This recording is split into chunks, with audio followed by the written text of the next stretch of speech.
Hello, my name is Sandra Berry and I'm Director of Woodbrook, and we're here at Woodbrook Quaker Study Centre in Birmingham recording an introduction to the 2016 Swarthmore Lecture. The Swarthmore Lecture has been given every year but one since 1908. It is a public lecture that seeks to interpret the life, the beliefs and the witness of the Religious Society of Friends to ourselves and to others. The Swarthmore Lecture is under the care of Woodbrook trustees, and each year they discern both the topic and the names of the lecturers to give the lecture. For 2016, the two names were Cécile Nyiramana and Esther Mombo. Esther comes from Kenya, and she's a member of Highlands Yearly Meeting, one of 23 in Kenya. She is by profession a teacher and by academic discipline a theologian, specialising in theological education.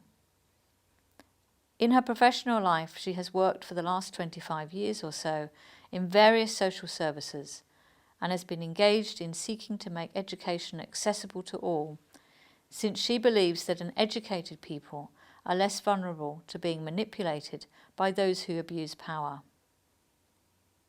One of the most influential figures in her own spiritual and peace journey is her grandmother. As a preacher in her local meeting, and among the 4 women of her time recognised for prison ministry, she was widely admired. From the oral histories of both sides of her family, Esther learned endless fascinating stories, and this frame of reference provides her with the spiritual, intellectual and emotional lens through which she has over the years formed her own impressions, understanding and opinions of being a woman, about being religious, about conflict, and about what ought to constitute peace. Sadly, Cecile was unable to attend the lecture herself, and so we're going to hear from her in her own words something about her life and work. My name is Cecile Nyiramana, and I'm from Rwanda, Kigali in Africa. When I had that idea to bring together the widow survivors from genocide and the prisoners' wives, some of my church members told me, no, this is a waste of time. You will never get it. You will never achieve it. And I said, no, let me try. I went to one community and I asked some prisoners' wives to come together because on one side I am a prisoner wife. My husband is in prison, and I called those women, we prayed together, we set up a meeting, then I presented the idea. Are you willing to sit with the widow survivors, to face the truth, and also to break the barriers, because they are supposed to be your enemies, but we need to do something to prepare the future of our children. The decision was made after a so long discussion, because the women were open with me and said, no, how can we sit with those women? We know they don't like us, and we do not like them. And also, we are sure that they will not accept to sit with us because of what our husband did. This was a long discussion, but finally they said, okay, let's try. Then I called another meeting. I set up another meeting with the widow survivors because I have many common things with them. As someone who lost some family members during the genocide, I present the idea. What if, as moms, can come together with those prisoners' wives who are responsible families like us, sit together and face the truth and talk about the genocide and talk about the possible forgiveness and reconciliation? And they said, no, you are kidding. This is not possible. Those women, those prisoners' wives, we can sit with them. We keep praying, we keep talking, And finally they said, okay, we can try. Someone can't forgive with a broken heart. We need first to heal the wounds, the deep wounds, then start the work of peace and reconciliation. When you are still living with your deep wounds, it is not easy to forgive. And without forgiving, it is not easy to love someone. They need to heal, then forgive, then love. And when we love someone, we will try to do better and seek something good into others. The lecture you're about to hear lasts around an hour long, and the views expressed are those of the lecturers alone. But before we do that, we're going to ask Esther a few questions about what it was like to deliver the lecture and some of the preparation that went into it.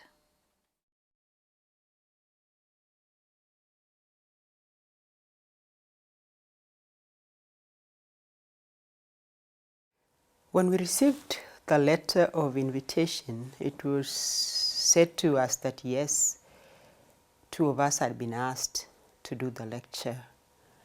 We did not know each other personally, and so that created a bit of anxiety, and we wondered how we would go on with the lecture. Personally, I thought I'll just write the lecture and Cecile will write the lecture and maybe we'll both read the lectures. But then we got this instruction that the lecture was going to be one. So first it was to make the initial contacts with Cecile and know what she is. So I traveled to Rwanda and was accommodated at Peace House. We had 3 days with Cecile, wonderful days. The first day was just getting to know who she was, who I was, what I was doing, how I was doing things, and then our families. And actually, when we got to our families, then we had a number of things in common. The second day was to talk about now, what is this lecture about? And we were asking each other questions. Why were we chosen to do it? What were they looking for? Why did you accept? But then, what is the lecture about? What will we do? So we went round and round asking ourselves questions and talking about Quakerism in East Africa, East and Central Africa, which is different from Quakerism in Britain. And of course, then we got to understand the Rwandan history of Quakers, Kenyan history of Quakers. And we agreed, yeah, we'll tell them something about the Quakers here and how unique we are. Then we put down some points on the things that we really wanted to say. Then the third day we concluded and did a report to Anne and Harry because they had made it very clear that they will work with us in the preparation and the writing of the lecture. And in the report we basically said we've gotten to know each other and these are the things we think we'll put in the lecture. As well as the peace building, we'll also talk about the context in which the peace building is done and the peace builders themselves.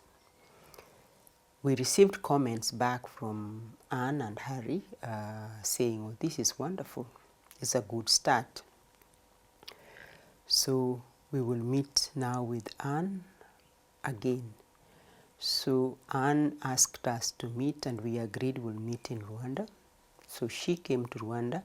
I was accompanied by Cecile, the secretary of FWCC section Africa. We were accommodated again at Peace House, and so we met the first morning, again introductions of each of us, including David Buchura. After that, we now began to lay down the different sections of the lecture as it should be, which was hard work because it was thinking through, these are the things you want to say, but why are you saying this? It was also good to understand the reasoning behind the lecture, the many years it has been given, the shock that we were the first people to give it from Africa as women. So it was getting more interesting, but also more worrying. The weight was now heavy. So the 2 days with Anne, we had a whole structure of the different aspects. And Anne helped us to see aspects that would be really needed, although we had to write them. The third day we agreed who was writing which section. And then we also agreed that Anne and Harry will constantly give us polite reminders if we were not able to write, because both of us are busy people. But it's that time that then we realized I am an academic, I do peace work through academics, and Cecile is an activist. And that was a bit frustrating because as an academic, I need all this background, this history. I enjoy that. And Cecile is like, this is what you do when there is an issue around peace building. We also agreed the people we were going to talk to in Kenya, in Uganda, in Rwanda, in Burundi, and DRC, and who was going to do what and by when. So when we finished in Rwanda, of course we also had a bit of free time. We went to the museum and did things that were just not busy writing. So we parted and now began just writing. I remember my first section was a big synopsis of Quakerism in Eastern Central Africa as I knew it, and because part of my study has been on Quakers in East Africa, and particularly Kenya, and Cecile doing her bit.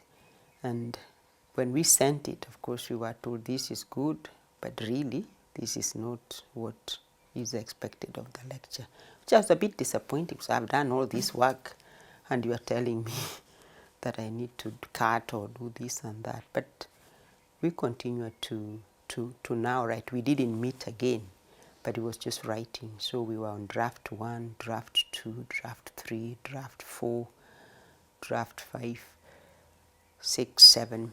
The goodness was that we felt supported from this end, that whatever you are writing, you are not on your own. Because at some stage I'd even asked, why can't you just let us write and wait for us to come and deliver it? Why would you be with us? But the joy was that when we sent drafts, there was somebody who was looking at it from different eyes, seeing areas where we were repeating ourselves or we were saying the same things and merging them together. And finally, for the final meeting, we had like the 10th draft, which then we worked on in Nairobi. Cecile and I now met in Nairobi with Harry, spent 3 days doing basically nothing, going for meals and coming back, sitting down, writing and rewriting, checking and double checking on really, is this what we want to say? Is this the way we want to say it? Then we sent, Harry came with that draft, and that is the draft that we worked on and delivered. I think it was the 16th draft that was finally given.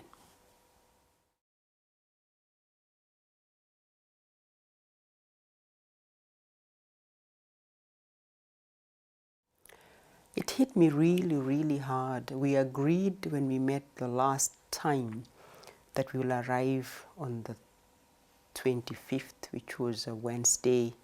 We will spend Thursday acclimatizing and sharing the sections of the lecture, the bits that I would read and the bits that she would read.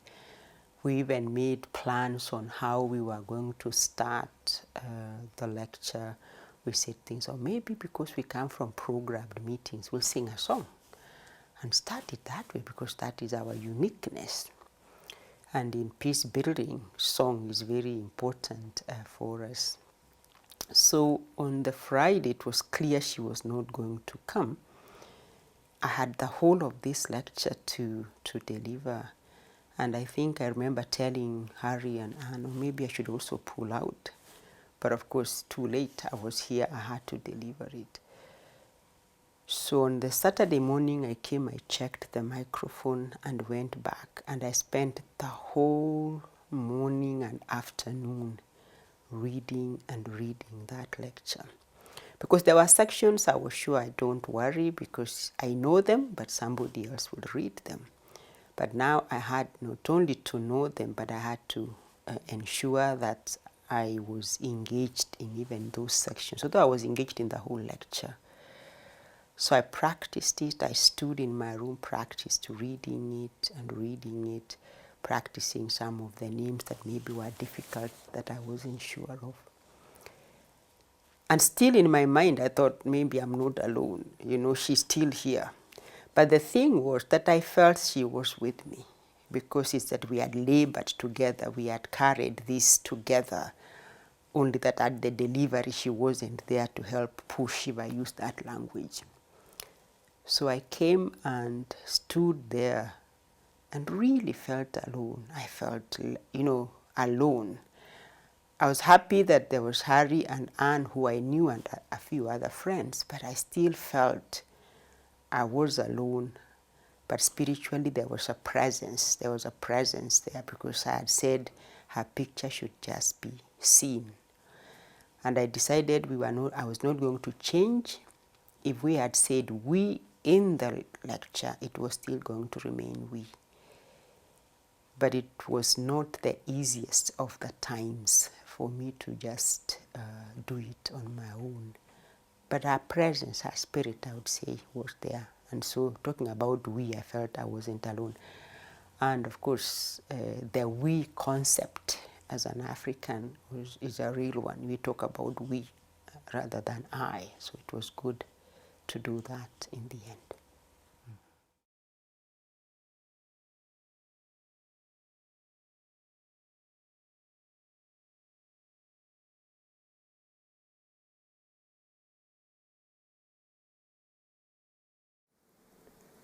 Good evening. My name is Esther Mombo.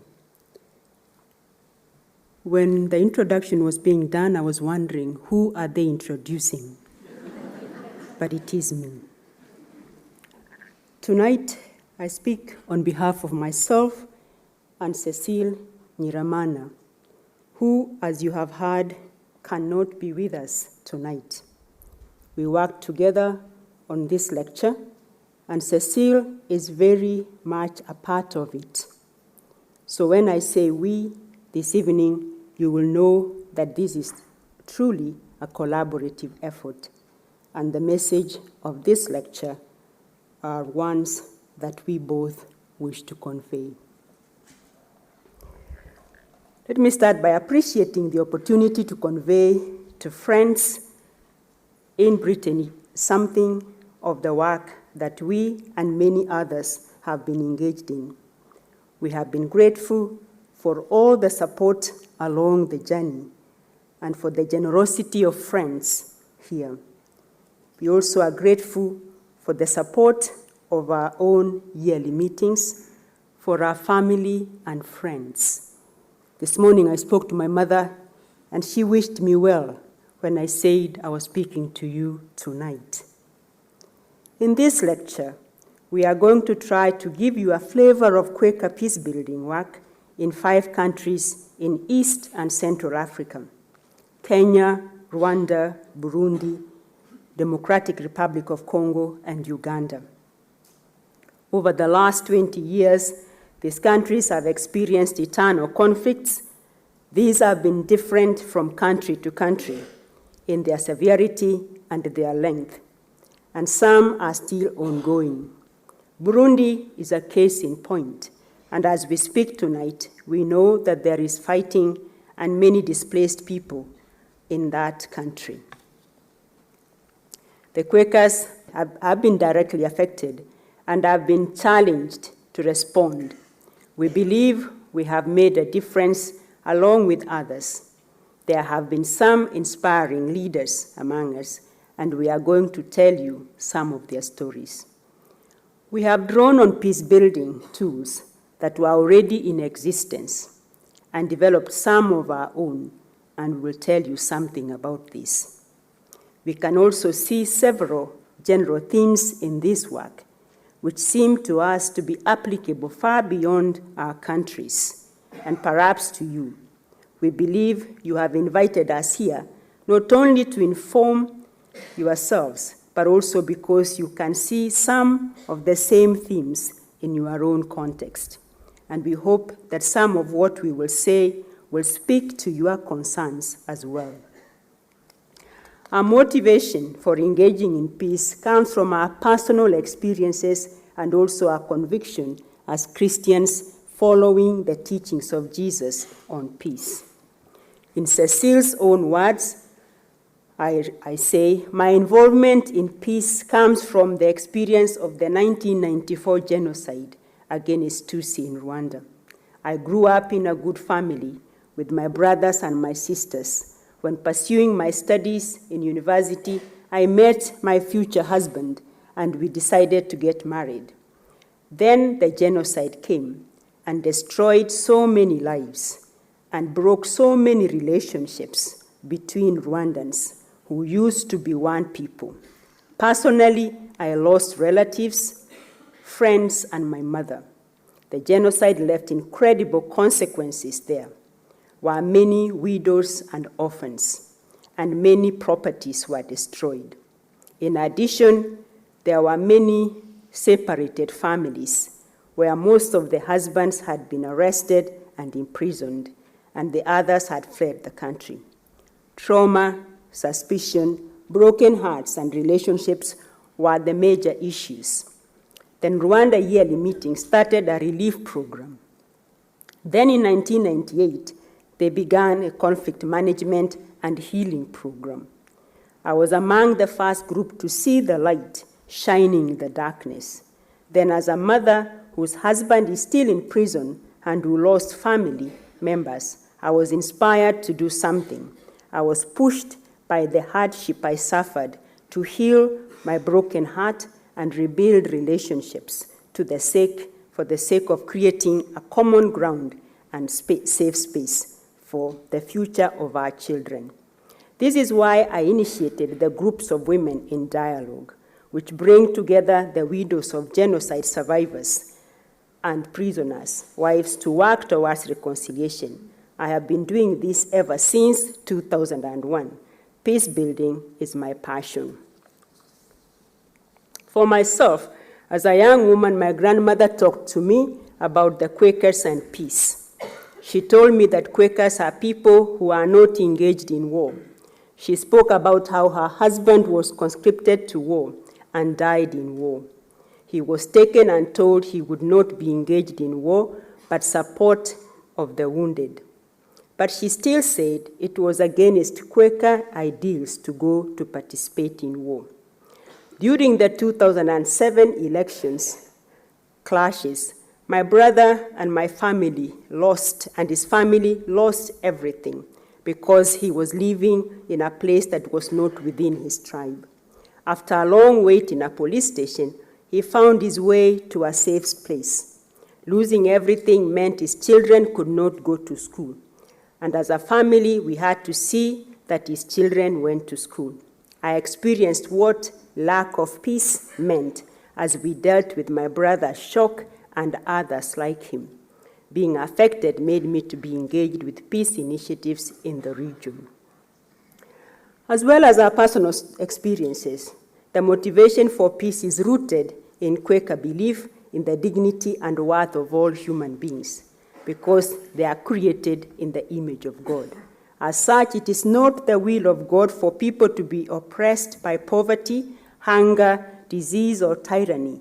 It is not God's will that people in Africa should be the victims of repression or injustice.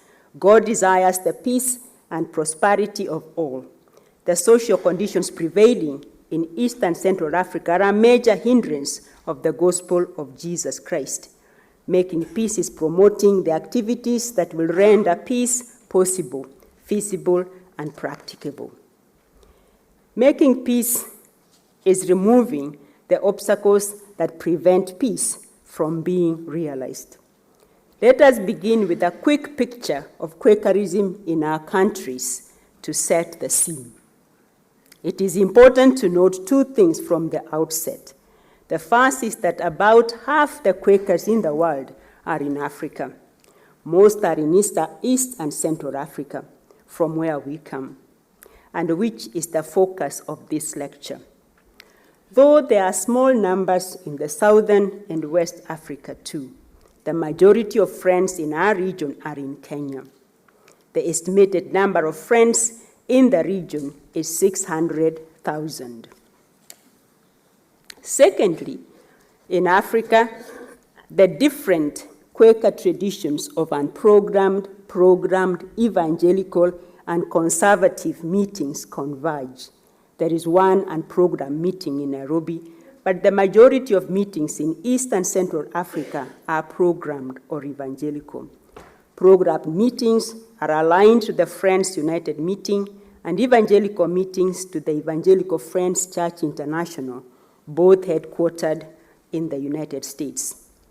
Both the programmed and evangelical Quaker meetings in Africa emphasize the centrality of Christ and obedience to the teachings of Scripture, and the meetings employ pastors. Pastors are not hireling priests. They are a combination of what Friends in Britain would call elder, overseer, recording officer, recorded minister. All the Quaker meetings gather together in Africa section of the Friends World Committee for consultation. It has regional headquarters in Nairobi. The first Quakers in East Africa came from Britain, and they settled in Pemba and worked with freed slaves. They were followed by American missionaries from Indiana who arrived in Kenya, which was a British colony, in 1902. Tanzania was a German colony. Rwanda, Burundi, and DRC were Belgian colonies, and Uganda was soon to become a protectorate. The British colonial government permitted American Quakers, Edgar Hole, Willis Hotchkiss, and Arthur Chilson to establish a mission station in Kaimosi in Western Kenya. Over the next 60 years, the number of Quakers grew substantially, and schools and hospitals were established. Friends Theological College was established in 1942 to train pastors to work in the growing Quaker communities. Among the first students was a woman, Rasoa Mutua, who became a key preacher and teacher of women in Kenya. Through mission activity by American and African Quakers, Quakerism spread to other countries in Eastern Africa, the largest concentrations being in Burundi and Rwanda. The Quaker meetings in Burundi was founded in 1934 under the guidance of Edna and Arthur Chilson, who had left Kenya in 1927. From Burundi, the Quaker Church was established in Rwanda by George Morris and Doris and Willard Ferguson, former missionaries to Burundi. The Evangelical Church of Rwanda was founded in 1986 and given legal status in 1987. Many people saw this as a miracle because of the difficulties involved in registering new churches in Rwanda. Missionaries assumed the main leadership positions at first, but soon handed over to the Africans. The distinctive features of Quakerism in Rwanda is the practice of water baptism. The Quaker Church in DRC was founded in 1981 by missionaries from Burundi. The Quaker meetings in Tanzania were founded by Kenyan Friends who migrated there. Quakers settled on the margins of the Serengeti Game Reserve. As well as getting land, they founded the first Quaker meetings, which were later supported by the then East Africa Yearly Meeting. These meetings grew to become the Tanzania Yearly Meeting in 1980. The Quaker presence in Uganda also began with friends from Kenya, and Uganda Yearly Meeting was founded in 1980. It is significant that the first 50 or 60 years of Quakerism in East and Central Africa were the final years of the colonial period.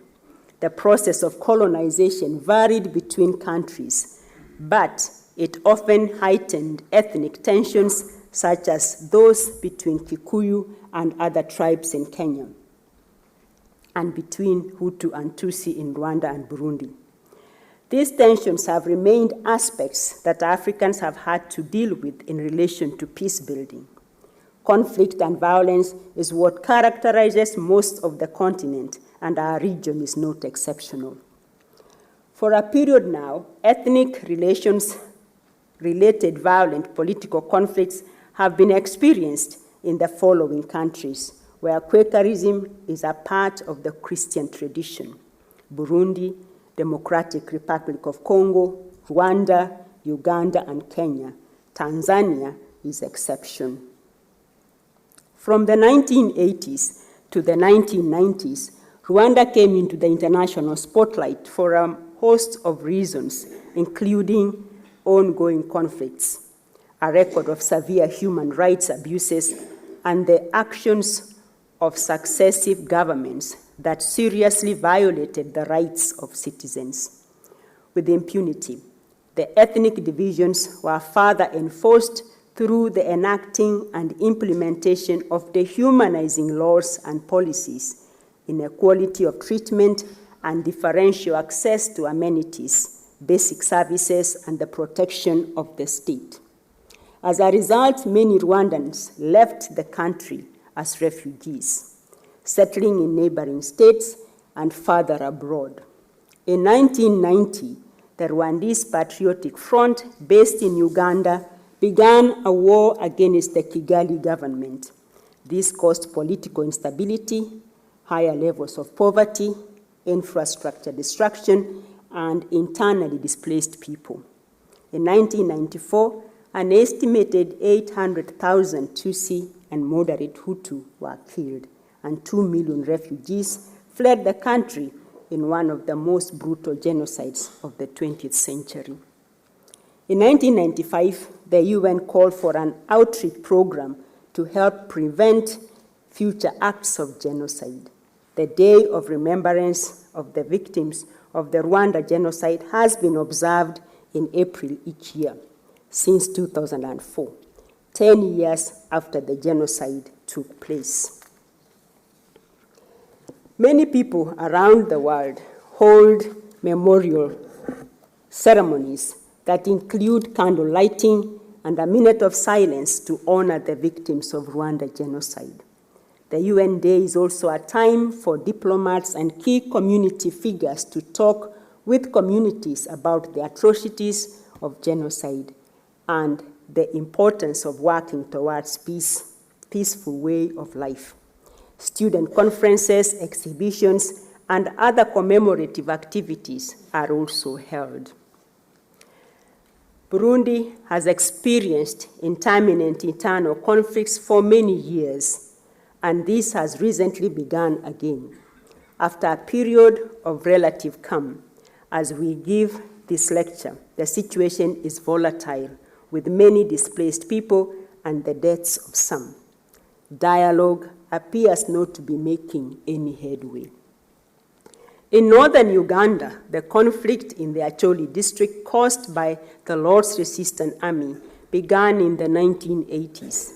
Many were killed and many children were kidnapped and forced to become domestic slaves or child soldiers.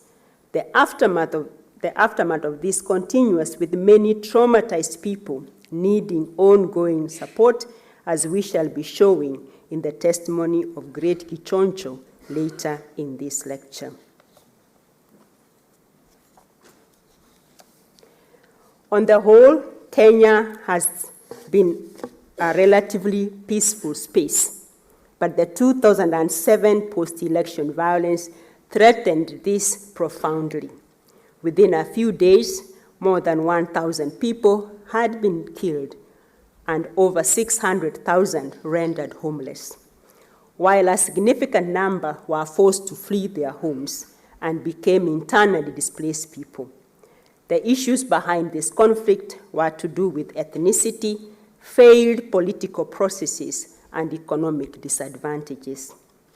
In all these countries, in recent years, many friends have responded with peace-building initiatives. Until these various conflicts erupted, we, like many friends around the world, had been living peaceful lives, helping each other and our neighbors in various ways, without drawing much attention to ourselves. But some of us have been forced out of our comfort zones and been called to do so much more. We have interpreted peace building very broadly, since as Christians we recognize that peace is not simply the absence of war. It has to do with justice, reconciliation, healing, and forgiveness. Many Quakers in the region have engaged in different forms of peace building. Some of us have worked to resolve conflicts, and some of us have focused on post-conflict trauma, healing, and rehabilitation. Some of us have worked to ameliorate the conditions which give rise to conflict by meeting basic needs such as food and shelter. Some of us have worked to make society function more equitably. For example, through nonviolent campaigns aimed at reducing discrimination, or by developing peace education, or through election monitoring and developing civic skills. Creating work opportunities, especially for young people and women, has been another strand.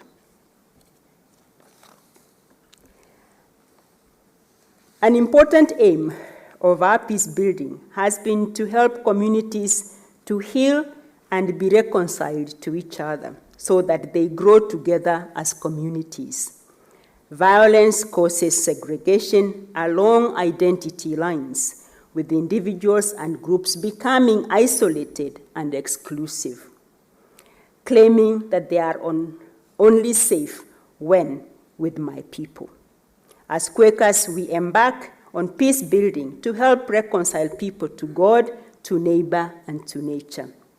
Our work begins with dealing with the heart, not only at the individual level, but healing at all levels of society for lasting peace.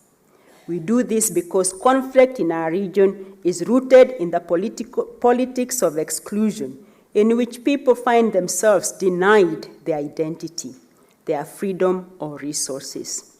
As a result, people react. Change or transformation of the pain stems from faith. If healing is to bring people and communities together across cultures, the first step is forgiveness, reconciliation. Therefore means creating new relationships, and this begins with healing past hurts and framing a vision for a better future. It is against this background that several diverse ways have been used in peace building in the region. We will now turn to describing some of the tools we have used, along with examples of situations where they have been helpful. One of the tools we are using is conflict management. In conflict management workshops, individuals and organizations are taught skills for dealing with interpersonal disputes without the aid of a neutral third party. A complementary tool is mediation, which does involve a neutral third party in resolving disputes. In Rwanda, some of those trained go on to become volunteer mediators with Friends Peace House, which was founded to do this work and has received many requests for training in conflict management and mediation. Mediation has been successfully used to help reconcile survivors and offenders from both ethnic groups in Rwanda. It has also been taught in Quaker primary and secondary schools to reduce conflict between students, teachers, and parents' committees. It has contributed a lot to promoting the culture of peace in Quaker schools. It has been extensively used in Burundi, as in this testimony. I am Levi Ndikumana, founder of MIPAREC, or Ministry for Peace and Reconciliation Under the Cross, a national coordinator of Sangwa Mahoro in Burundi. My country has been ravaged by violent and ethnic conflict from 1993. There were two options for young people: joining the armed groups or go for peace building. Since then, MIPAREC started to contribute to peace building by equipping young people in conflict management and mediation. Many peace committees were born and have been able to mediate the communities, successfully bringing together people from different ethnic groups using the tools of conflict management and mediation. Providing conflict management and mediation was not enough in communities like Rwanda, Burundi, DRC, or in Kenya. There was a need to help people to constructively address their own violent feelings. This is why the Alternatives to Violence project has been another valuable tool for us. It was brought to us by friends from the United States through the African Great Lakes Initiative, usually known as AGLI. AVP workshops focus on seeking that which is good in ourselves and others, and on cooperation, community building skills, trust, respect, and inclusiveness.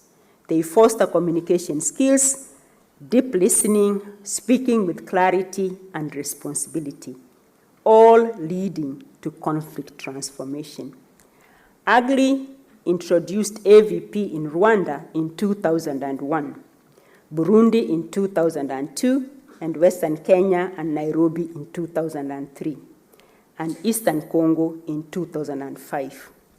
These programs now all have local experienced trained AVP facilitators and lead facilitators who can offer advanced workshops and training for facilitators. AVP teaches people that they can choose to respond to violence by active nonviolence. This tool has helped prisoners, grassroots leaders, and the local government, and also many Gacaca judges in Rwanda.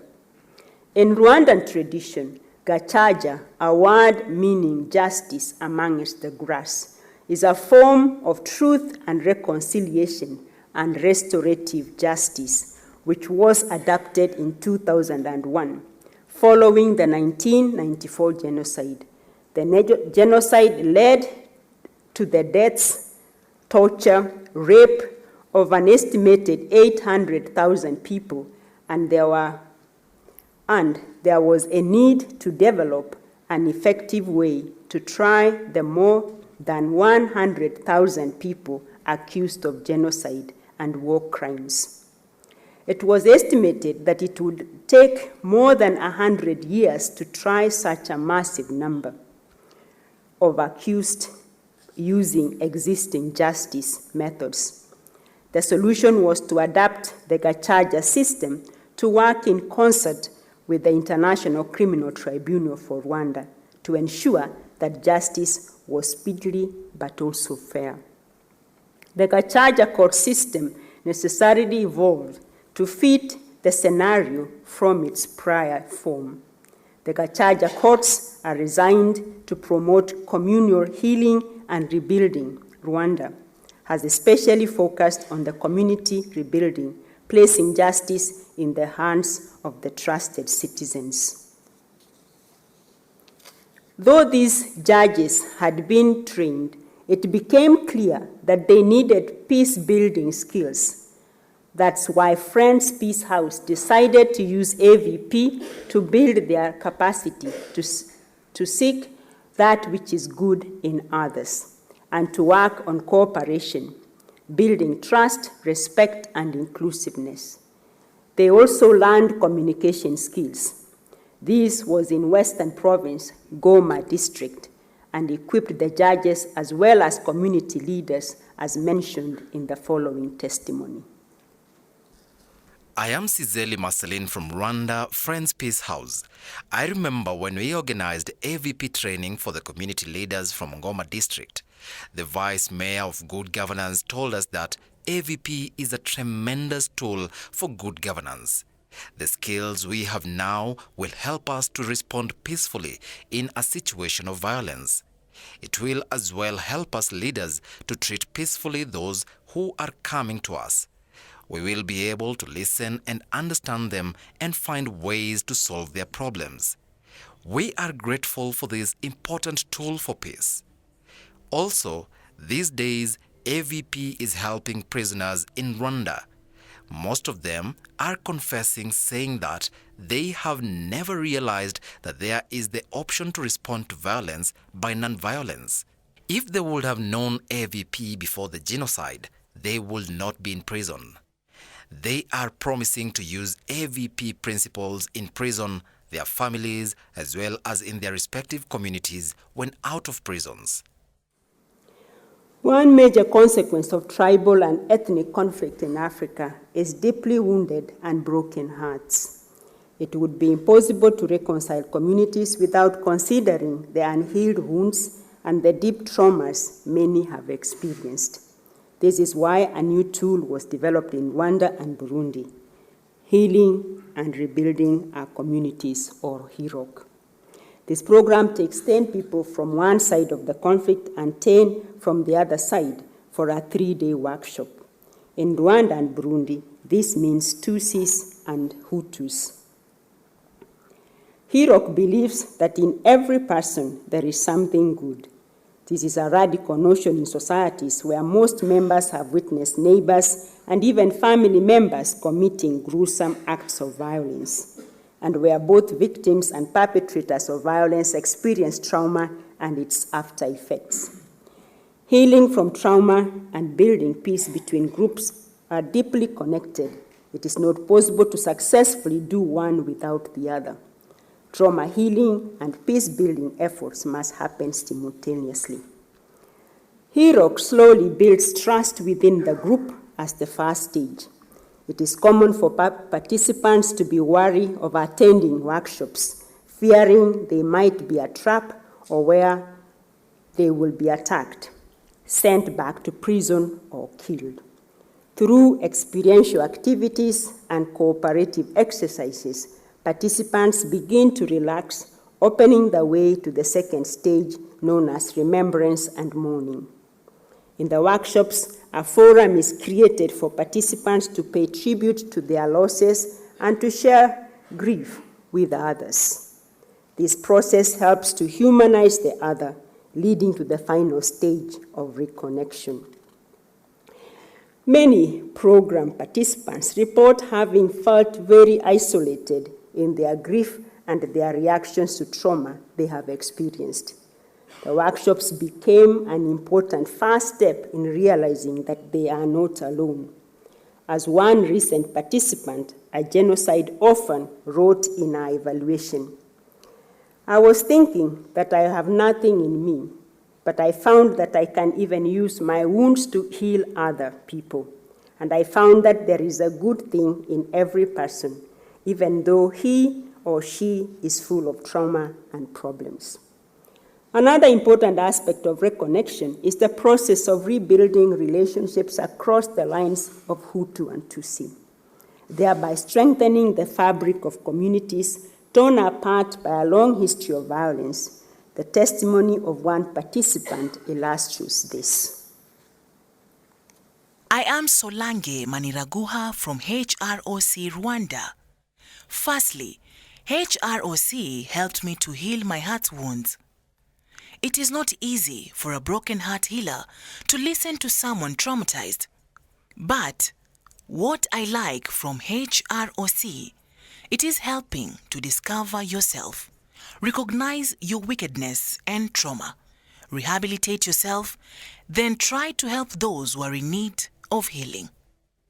In addition, HROC helped to heal the wounded hearts forgiving each other, then get reconciled.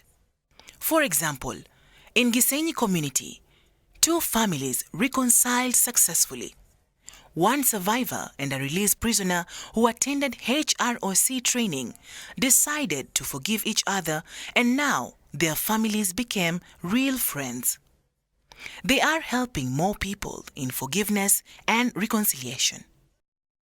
And there is another testimony from Grace Kichonjo from northern Uganda concerning work with child soldiers who had been forced to serve in the Lord's resistant army, and also with their victims. Through my involvement with soldiers, I found they were fearing and anxious. They were just like the victims. I realized that what the government will say or what the rest of Ugandans would say about child soldiers or their victims was different from the real experiences that the people were having. And later we did some work managing anger, and a lot of the people, even those who didn't read or write, were able to express themselves, their anger about the things that had happened to them during the war. And so much was related, not just to the experience then. A lot of them went very far back in their lives, to their childhoods. So connecting to people's real lives more and more gave me the impetus to continue in this work. Much later in 2013 or 2014, I started doing the healing and rebuilding communities work, again in northern Uganda with people from the Lord's Resistance Army War.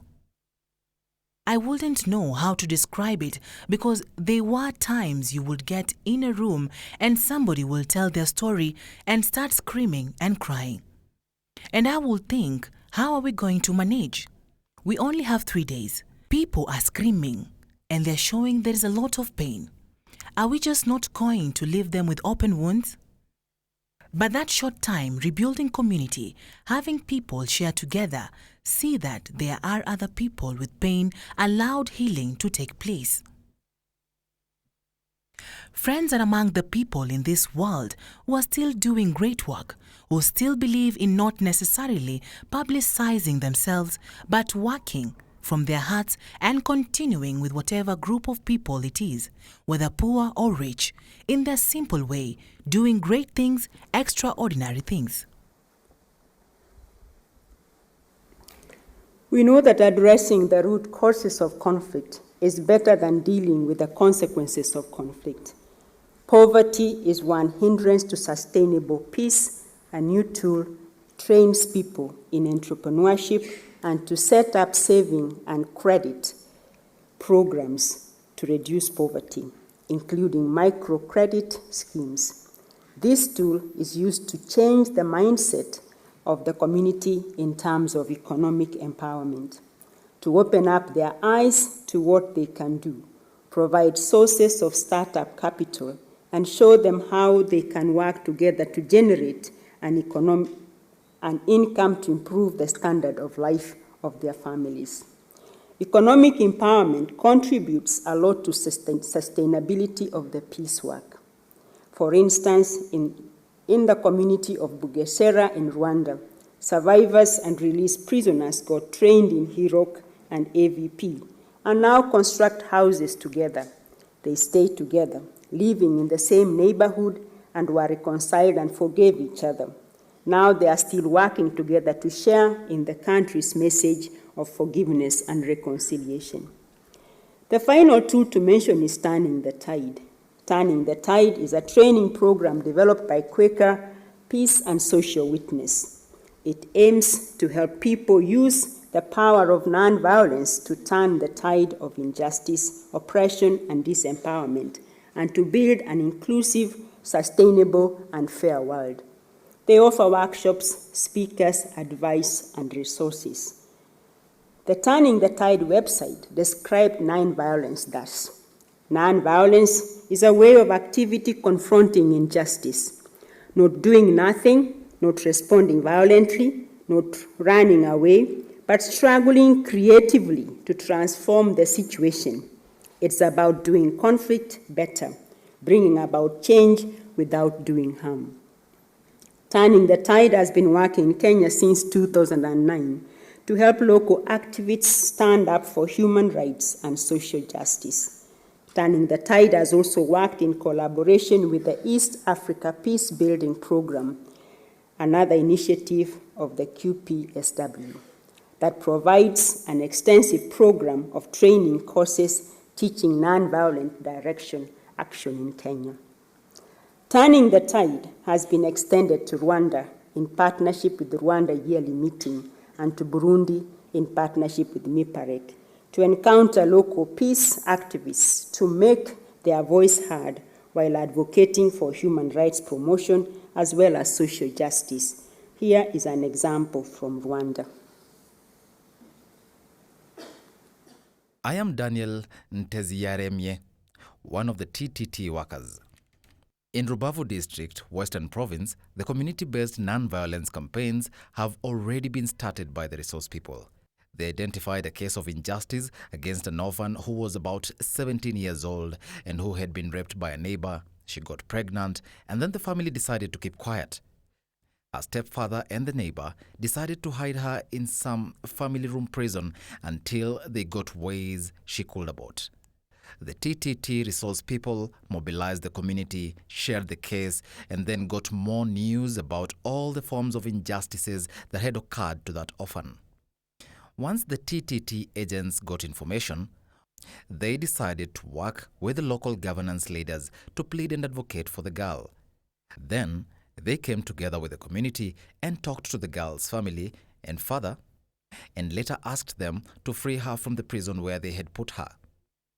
Then the TTT resource with the community leaders took the girl to the hospital and reported to the police. Now, the girl has a beautiful baby girl, though she is traumatized because of what she went through. In addition, she is followed by the counselors who are helping her to recover. She is very thankful to TTT, which advocated for her until she found justice. We finished this section about tools with some general points about them.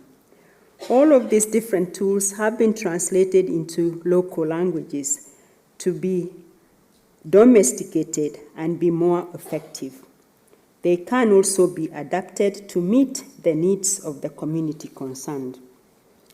The tools do not have to be used on their own. They can often be used together in the same community to great advantage. This happened with a group of women in dialogue in Musanze, who went through the healing process, got skills on alternative to violence and on conflict resolution and prevention. Then they were given skills in entrepreneurship. Today, the women are still working together on peace and development. In the Kenyan situation, during the post-election violence, people in most parts of the Rift Valley were displaced and forced to live in camps as their homes were burnt down. Discussing Friends' responses, the late Joseph Mamai, who was then the presiding clerk of the Friends Church, has this to say. We came together and asked ourselves, what could we do as a peace church? The first thing we did was to attend to the physical needs of the people affected before we began looking into other needs. After dealing with the physical needs, we knew that we had to move on to another level. We knew that life will not be sustained in the camps and people had to go back to their land and homes, but the homes had been destroyed. For the government, it was a decree that all the people should return to their farms. But listening to the people in the camps, they were not ready to return, and the others in the villages were not ready to receive them. One of the issues was the new identities that people had acquired in the name of perpetrators and victims. This language was both intimidating and creating more animosity between the two groups. Instead of using the two terms, we chose these words to represent the two groups. For those who had evicted the people, we call them the receiving group, and those who had been evicted, we call them the returning people. We set a day to meet the people in each of the camps and together discussed the mode of returning and the ways in which they would be received. After days of discussion, the two groups agreed to return and to be received. The receiving team accommodated the returnees and helped them to rebuild their houses. Sometimes people adapt one tool to include others, as the Burundian friend observes. I am David Niyonzima from Thars, Burundi. I am using the Alternative to Violence project as an approach because I found that it puts together the healing model, the prevention of violence, and the transformation of the conflict. In situations of conflict, peace builders have always dealt first of all with the immediate needs of those who are affected. But once that has been done, reconciliation and rebuilding are vital so that shattered lives can be rebuilt. The root causes of conflict in our region include a destructive style of ethnicity, denominationalism, political and economic leadership, a frustrated democratization process, inadequate international cooperation, corruption and poverty, to name just but a few. These causes are both internal and external, and they are both historical and contemporary. Kenya well illustrates these root causes. In Kenya, the colonial and post-colonial boundaries have remained the same. These boundaries reflected both ethnic and denominational segregation. For example, the Presbyterian Church of East Africa was established in Central Province and is ethnically identified with the Kikuyu. The African Inland Mission is in the Rift Valley and associated with some of the Kalenjin communities. The Quakers, originally established in Western Kenya, are identified with some of the Luhya dialects, for example, Maragoli, Isuka, Tiriki, and Pukusu. This ethnic and denominational segregation feeds well into negative and power politics when politicians capitalize on the politics of exclusion and marginalization. The we and them syndrome, political syndrome that brings about divisions based on a negative view of the other, encourages animosity and lack of trust of the other. The other's image is portrayed as that which will take over and rule in a terrible way. The other is portrayed as one that will not share the resources with all. The other is portrayed as evil.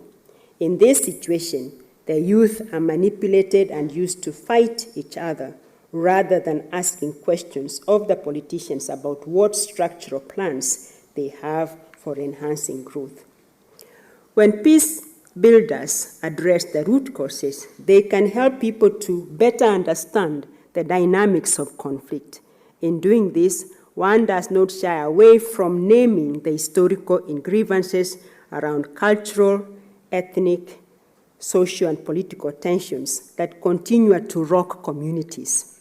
In addressing the legacies of historical injustice, peace builders are engaged in deeper dialogue about recurring intergroup tensions and are rebuilding trust. The quality of leadership is one such issue.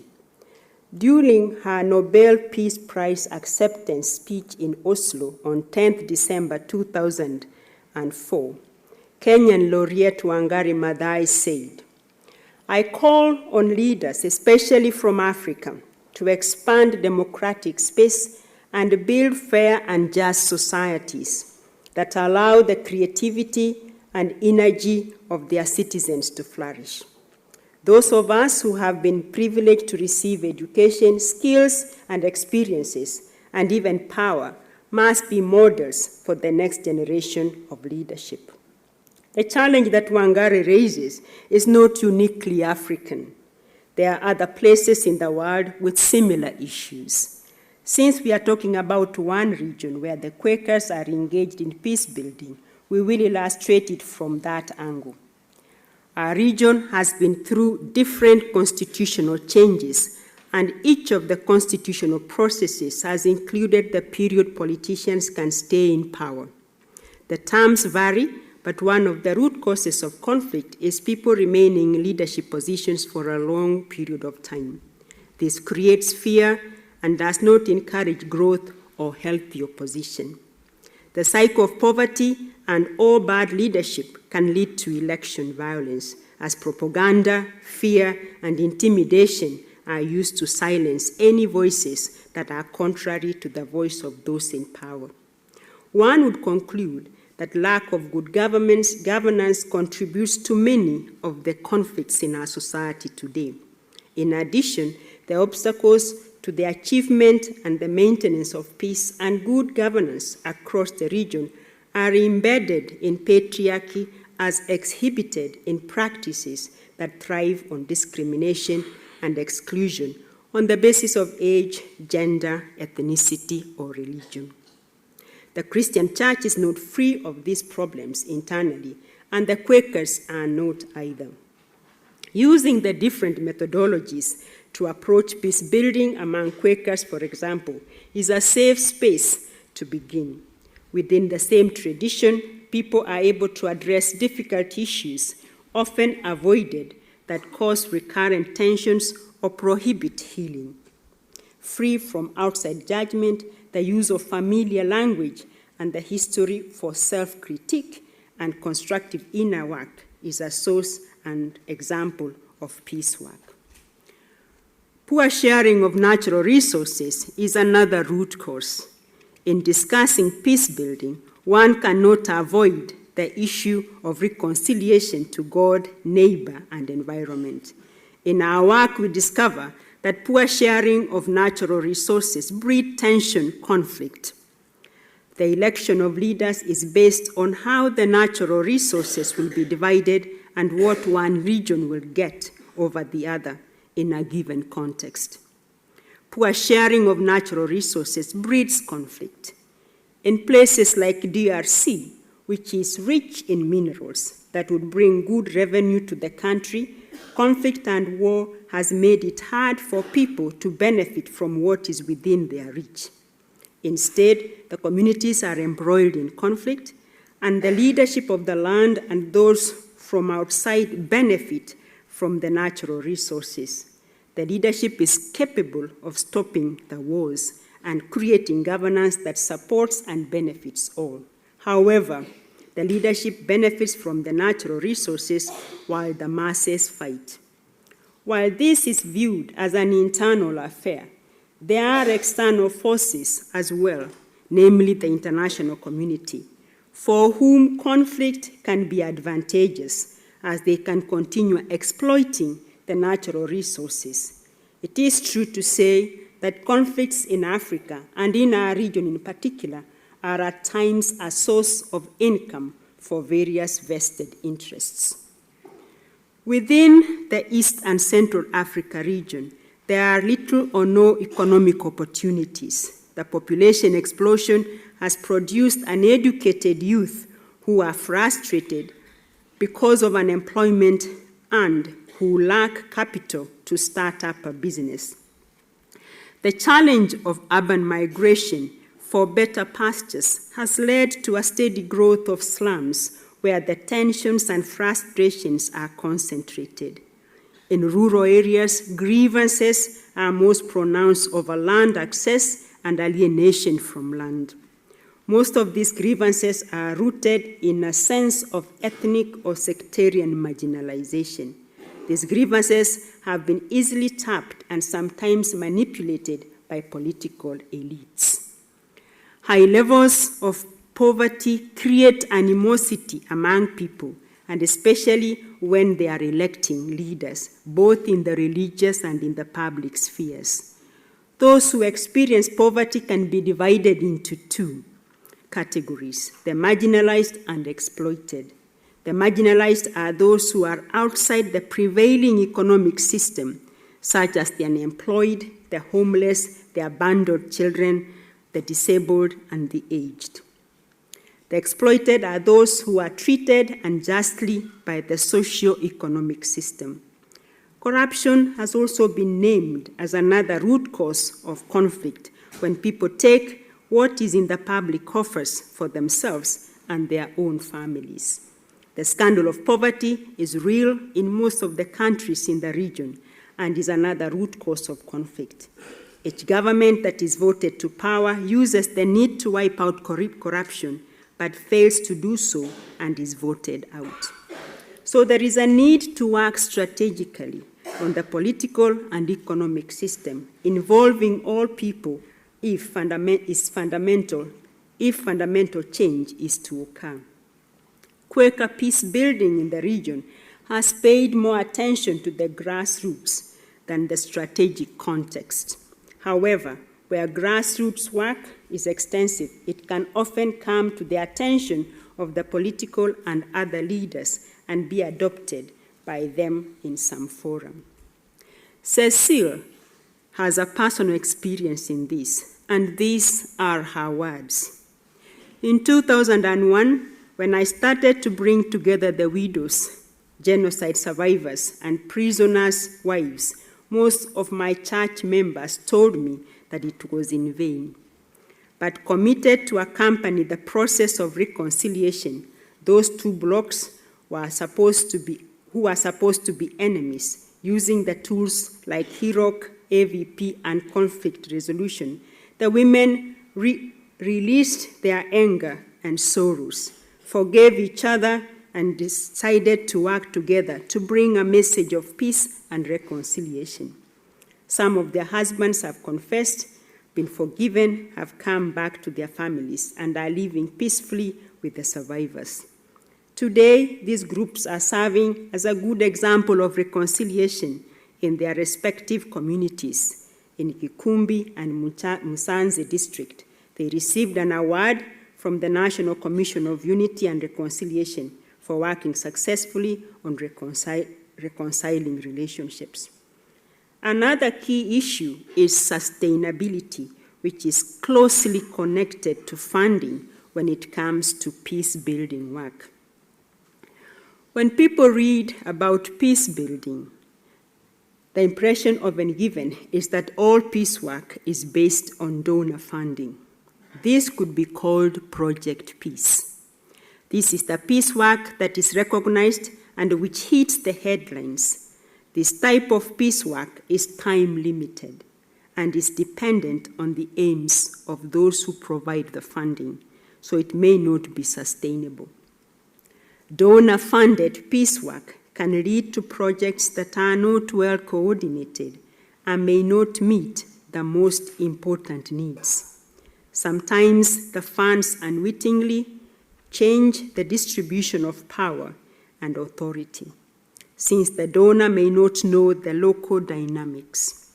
The funds can create division among those who are recipients of it. Donors may not want to work with the local structures, be they religious and/or political, and create other structures which may not necessarily help the affected. Donors often require specific ways of reporting, and reports often have to be tailor-made to suit the needs of the donor. Donor-funded projects support the external desire to do something, anything to help. The ways the funds are raised are all too often dependent on exploiting the images of conflict, of people in conflict. These types of projects can be used to justify and enhance an external agenda, which may be tied to the political and economic needs of the donor. This may not be to end the conflict, but to continue having the conflict because it creates jobs for the external people. Donor funding can also create a situation of dependency. When the funds stop, then peace work stops. Donor funding at times is used to bandage the issues rather than deal with the root causes. Don't get me wrong, we are grateful for the help and support of individuals and agencies that can bring resources and expertise, working in collaboration with local communities and agencies. These include projects that have been supported by Quakers from Britain, the USA, and Norway. Their contribution have helped considerably. For example, the Friends Peace Teams through the African Great Lakes initiatives and supported many projects, including HIROC. American Friends Service Committees has been very supportive to the Quaker Peace Network and the election monitoring work. Quaker Service Norway supported peace building in the region for many years. Britain Yearly Meetings, Quaker Peace and Social Witness has supported a lot of peace building in Kenya, DRC, Burundi, and Rwanda. Turning the Tide is one of their very successful programs, which is bringing the expected change in the region. Different meetings in Europe, including Britain Yearly Meeting and the USA, are supporting schools and peace centers in the region. What these agencies have in common is that they recognize and address the needs that local people and agencies perceive and help local people to better do the work that they are called to do. But a system of peace projects that relies solely on donor money and external agencies is not only dangerous, but also unsustainable.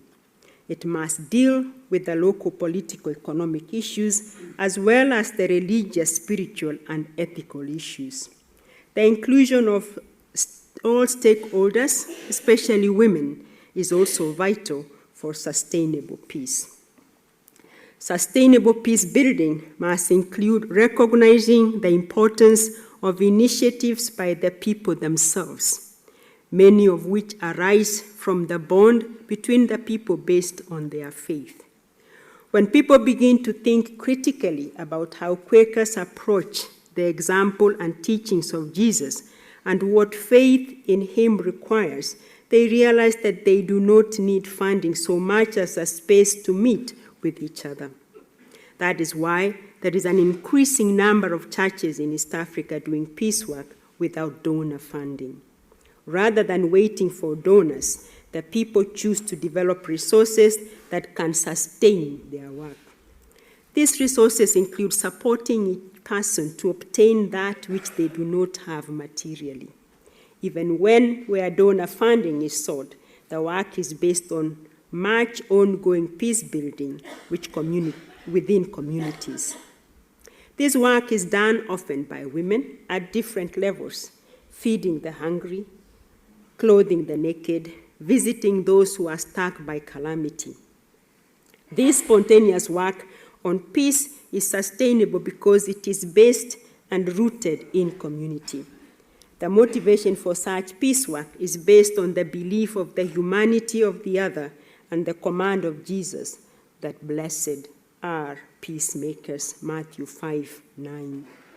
We applaud these groups that make efforts to make peace on every front, be it at home, church, and nation at large.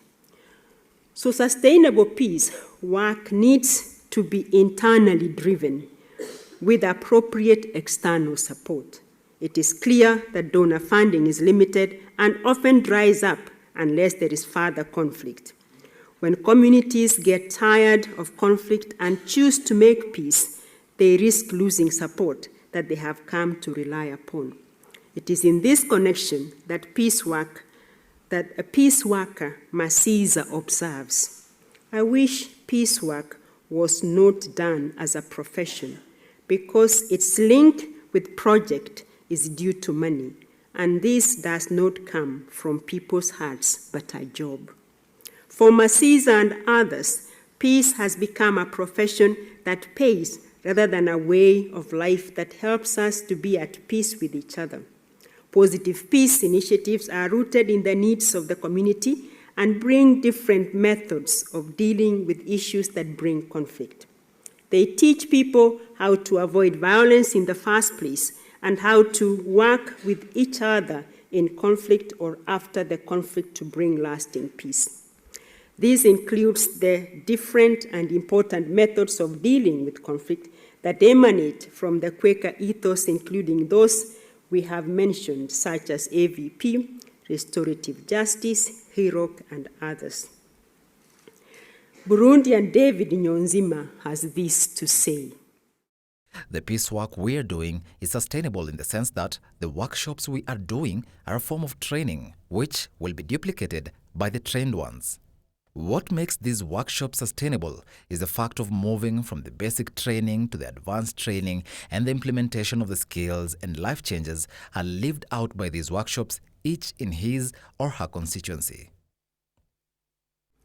In this respect, we found the analysis of Diana Francis helpful in last year's Swarthmore lecture. She observed, "As I see it, peacebuilding as understood within conflict transformation begins from the worldview in which interdependence is the point of departure, orienting people and institutions towards peacebuilding as cooperation, while the worldview that sees life as a matter of eating or being eaten leads to what I have termed pacification."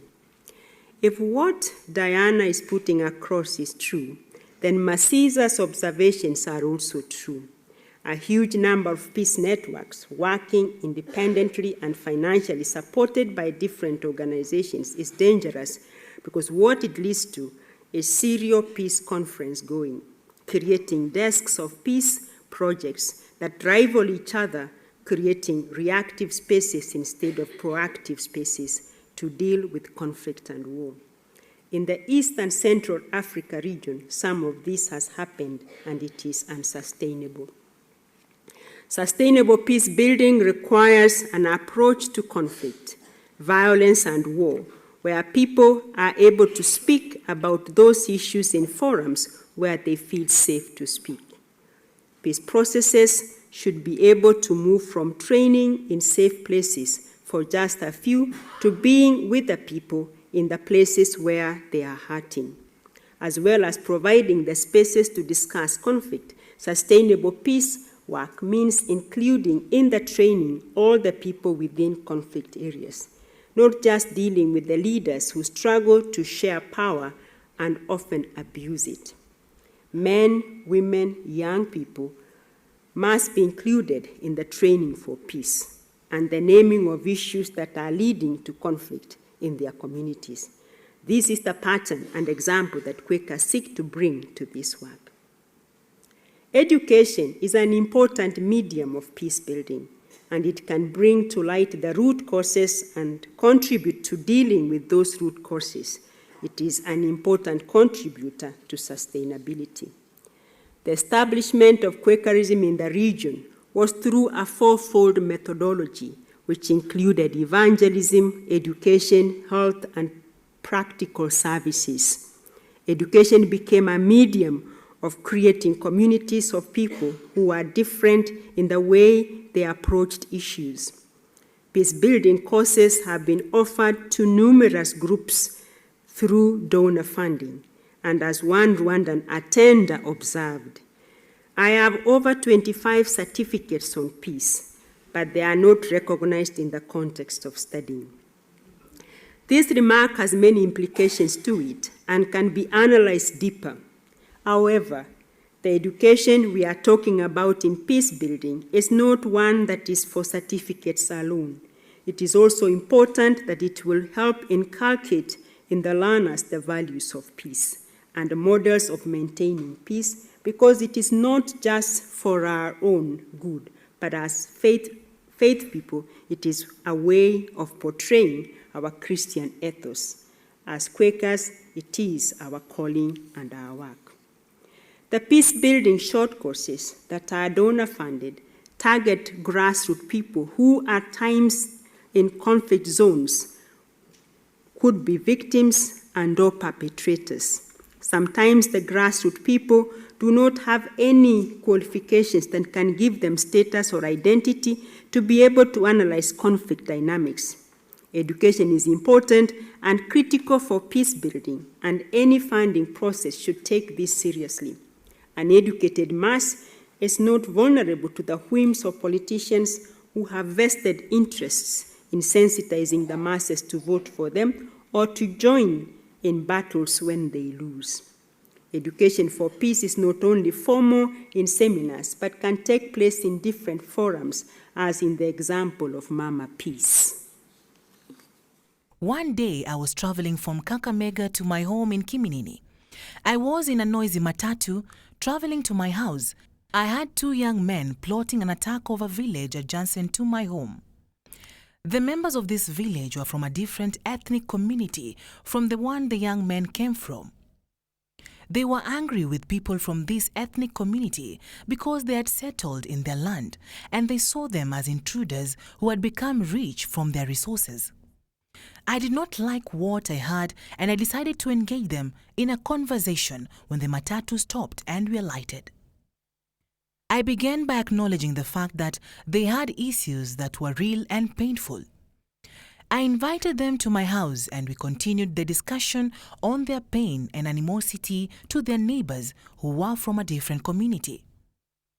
I listened to their complaints and in discussion, we agreed that attacking this village was not the solution to their grievances, but we could look for another way. We came to an agreement with these young people that they will not attack this village and I will not tell the police or the villagers about what they were planning. We became friends with a team of young people and began seeking solutions about their problems of unemployment. I began organizing seminars for the young people and creatively looking for ways in which they would be empowered with skills in order to support themselves and their families. Today, most of them have joined schemes that have given them work to do and/or business, and they named me Mama Peace. Mama Peace's name is Rose Imbega. From the testimony of Rose, it is clear that education should be targeted to those who are vulnerable, as these young people were. It is possible that they had been told that their problems were because of the different tribe settling in their community, which was not true. Mama Peace was able to avert the conflict by helping the young people to understand the dynamics of power politics. Together, they were able to look for a long-lasting solution. The Quaker peace-building community has embarked on curriculum development for schools, which, while sponsored by Quakers, admit students from different ethnic communities and denominations, and also from different regions. One element of this was the development of the peace curriculum, which was to be integrated in the school's program.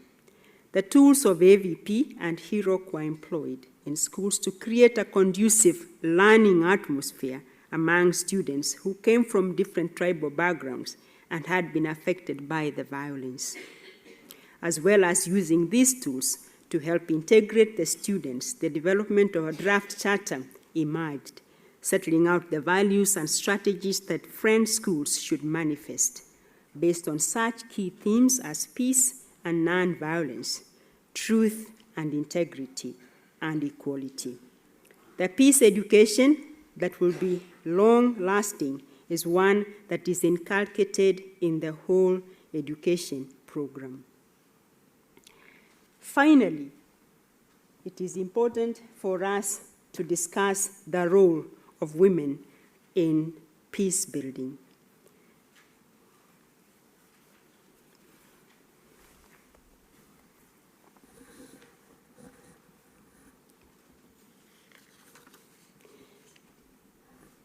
In Rwanda, women are leading by example, as you have heard. In Kenya, within the Quaker meetings, women have also led by example. The United Society of Friends Women in Kenya was formed in 1952 as a separate meeting. It helped women to have space to deliberate on matters that affected them and the community. One of these was peace and conflict within the Quaker movement. In Kenya, we have 23 yearly meetings, which most of them split from the original East Africa yearly meetings. These divisions were precipitated by conflicts amongst the male leadership. When the leaders of the yearly meetings were not talking to each other, women from different yearly meetings started a prayer meeting together. The women met in each other's homes to pray and to speak to each other. Some of these women were talking to each other, even if their husbands who were in the leadership were not talking to each other. What started as a prayer meeting of few women grew into a big United Society of Friends Women triannual in Kenya.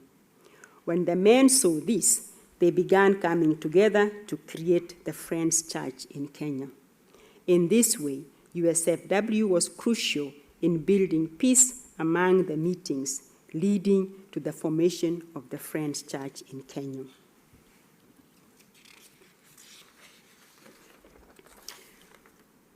Women of all parts of Africa continue to struggle for their empowerment in both the private and the public sphere.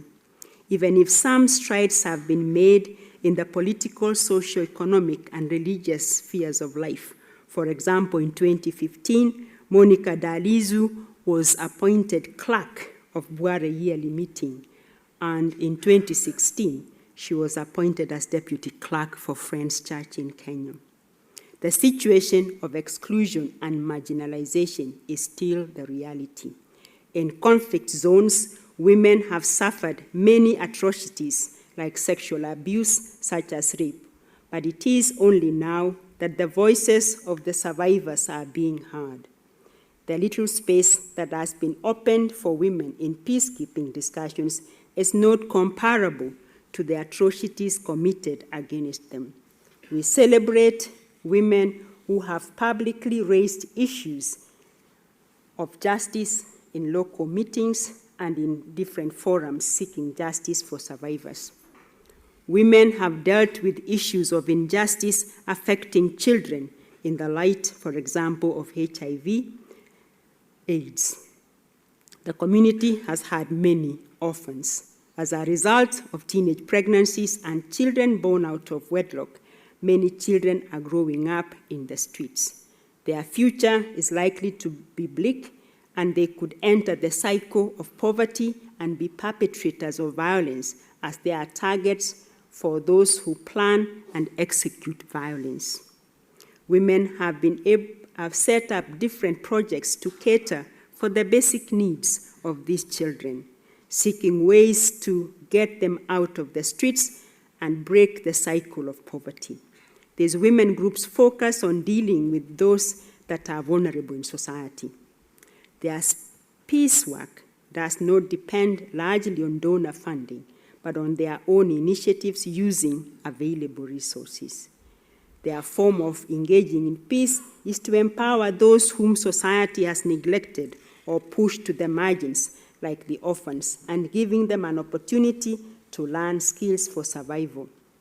The work of the United Society of Friends Women is important in peace building. Their work in peace building emanates from the knowledge that relationships are important because they hold the society together. Their engagement with peace building is at the level of social justice.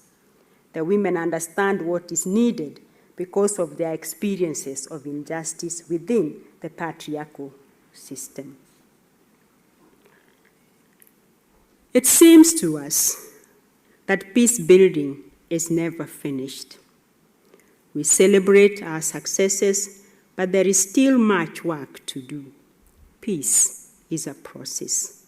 It is a way of thinking, acting, and being that characterizes all of us at our best. We have learned a great deal through our experiences, and we pray that we'll uphold and support Quaker peace building in Africa as we continue this vital work.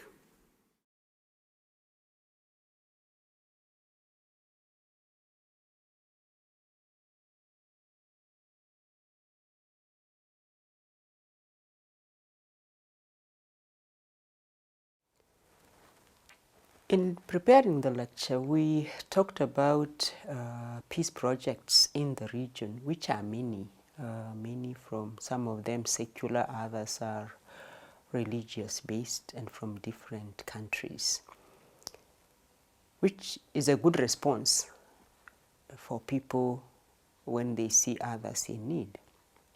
But we also talked about the challenges that come with such projects. And from even our own interviews, people would say, we wish peace building was not linked to money. They were not saying that money is bad, but money shouldn't be the motivation for peace building. And so when we discussed the sustainability of peace projects. Of course, we had to touch on donor funding. The issues around donor funding for us was whose agenda it is. We know that in times of conflict, images are manipulated and people are moved to act. Our point was that while it is important for people to support each other, people to receive donations, the agenda should be driven by those that are affected. They are the ones who knows what is it that they really need, not what a donor thinks is needed from the imagery. We appreciated, and we continue to appreciate, the work that Quakers from the different parts of the world have done in terms of donating and funding peace-building projects, because of working closely with the local people who know the needs and are willing to work with or without money. For example, Rosie Mbega said, with or without money, I am a peace builder because I am a Quaker.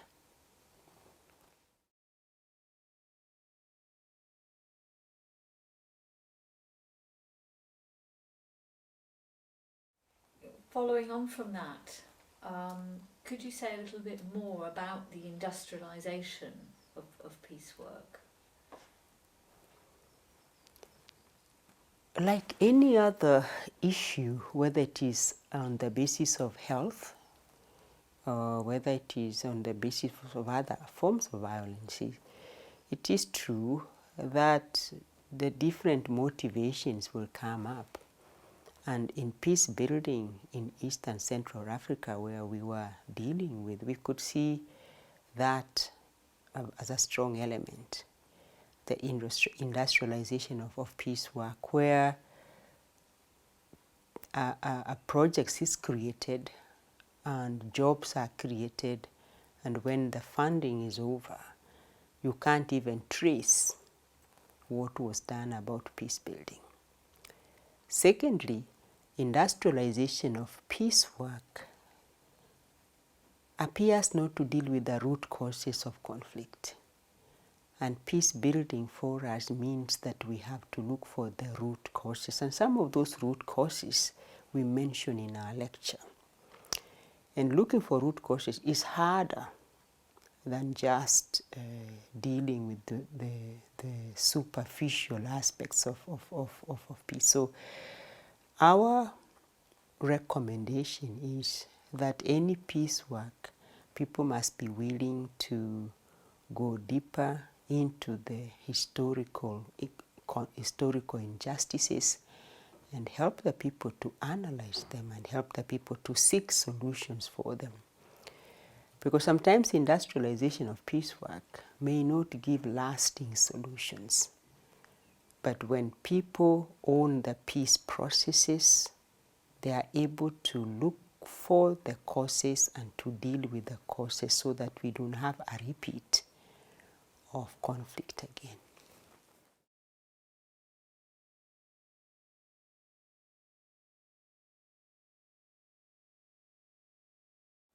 I think peace building in East and Central Africa will not be viable if it is not done in an ecumenical way or in an interfaith way.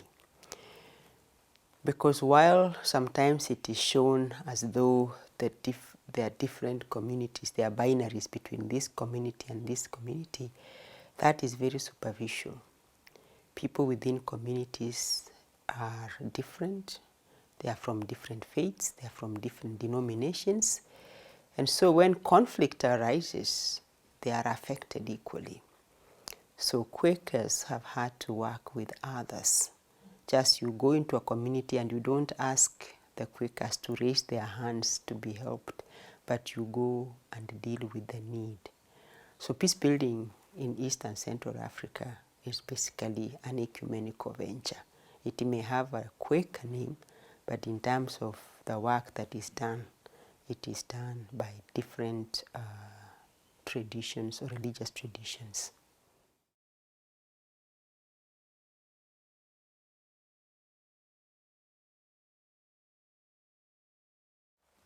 I think I want to use the example from one of the peace builders who is late, Mamai, whom we had long discussions with, and he passed on before we delivered the lecture. Mamai gave us this example of him suffering during several elections in Kenya in 92, in 97, in 2002, in 2007. But in 2013, he didn't. He stayed in his own home. So we asked him why.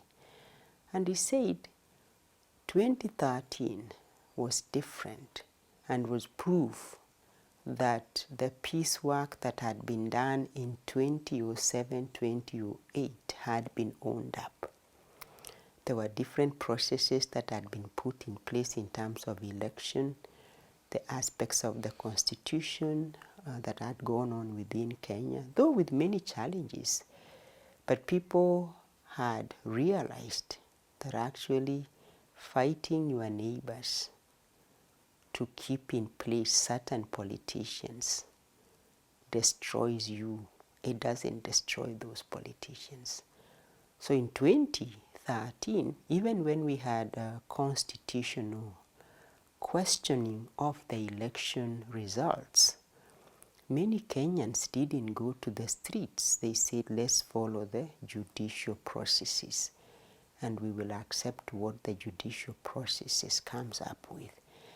Now, whether the judicial processes was right or wrong, Kenyans said, that is what has been passed, we will stay. For me, that is sustainability of peace building, because several work had gone on by Quakers and other groups in 2007 and 2008, first dealing with the immediate issues of those that were affected in the violence, and two, dealing with reconciling the communities, leading to people working together and willing to live with each other. The example of Rwanda that Cecile gives is also true, and we have it in the lecture, where using the methodology of healing and reconciliation of communities, that communities that have had conflict with each other end up coming together and rebuilding their community, even by building houses with each other. That is sustainability. That is not just something externally driven. It is something that is internally driven. And we think sustainability should be marked in that way. Not how many peace projects there are, but how people choose to live with each other, even though before they would not have lived with each other. So for me, sustainability is the ownership of the people for the peace process, but also for choosing to be a neighbor to the other.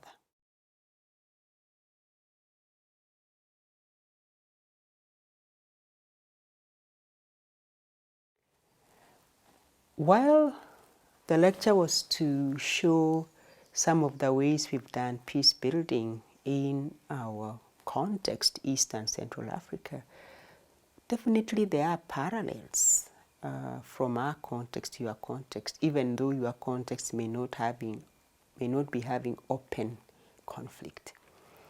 I think our context has suffered aspects of poverty, aspects of historical injustices, aspects of bad political processes that has led to the division of people in terms of them and us. And I think your context is increasingly having similar issues of them and us. Your context has issues of those coming in and those who are staying in. And some of the tools that we've used are tools that were developed in this country, and we think that some of the tools you can use them yourselves in terms of looking for who are them and who are us, and bridging the gap between the them and us, especially on issues of immigration. Because in our context, we have immigration in terms of tribes moving from one place to another, but you have huge issues around immigration. How do you make those who are immigrants to settle in? Because I think we have a role in terms of dealing with those who are our neighbors, and especially when they are stricken with calamity. There are those who come to your country because of poverty. There are those who come to your country because of the political instabilities in their countries. And some of those instabilities, maybe you are also linked to them. So how do you resettle people among you? How do you make them feel at home? Because definitely you have a role to play. We have a role to play in our countries. Our context may be different, but there are parallels that you can learn from us. And we do hope that people will find a place in your own communities by using the peace building tools that we have discussed in our lecture.